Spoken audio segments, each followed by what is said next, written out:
যুক্তরাষ্ট্রের president Donald ট্রাম্পের নতুন শুল্ক নীতি নিয়ে বিশ্বজুড়ে আলোচনা চলার মধ্যেই সব ধরনের মার্কিন যানবাহনের ওপর 25% রপ্তানি শুল্ক আরোপ করেন কানাডার প্রধানমন্ত্রী মার্ক কার্নি। সামাজিক যোগাযোগ মাধ্যম এক্সে পোস্ট করা এক বার্তায় এ তথ্য তিনি নিজে নিশ্চিত করেছেন।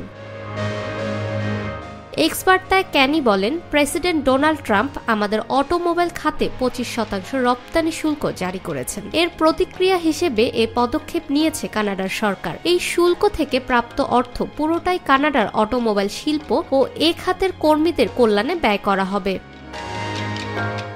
কানাডার সঙ্গে যুক্তরাষ্ট্র ও মেক্সিকোর মুক্ত বাণিজ্য চুক্তি রয়েছে। এই চুক্তির আওতায় বাৎসরিক হিসেবে বিভিন্ন মার্কিন ও মেক্সিকান পণ্য কোঠা অনুসারে শুল্ক ছাড় দেয় কানাডা।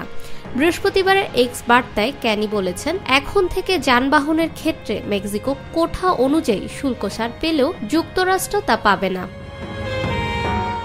তবে যুক্তরাষ্ট্রের যানবাহনের ওপর অতিরিক্ত শুল্ক জারি করলেও গাড়ির যন্ত্রপাতি ও যন্ত্রাংশের ওপর কর আরোপ করেনি কানাডা। এ প্রসঙ্গে কানাডার প্রধানমন্ত্রী বলেছেন, সরকার কানাডার অটোমোবাইল শিল্পকে আরও বড় ও বহুজাতিক করে তুলতে চায় এবং এক্ষেত্রে কাঁচামালের সরবরাহ প্রবাহে কোনো প্রকার বাধা আরোপ করতে সরকার আগ্রহী নয়।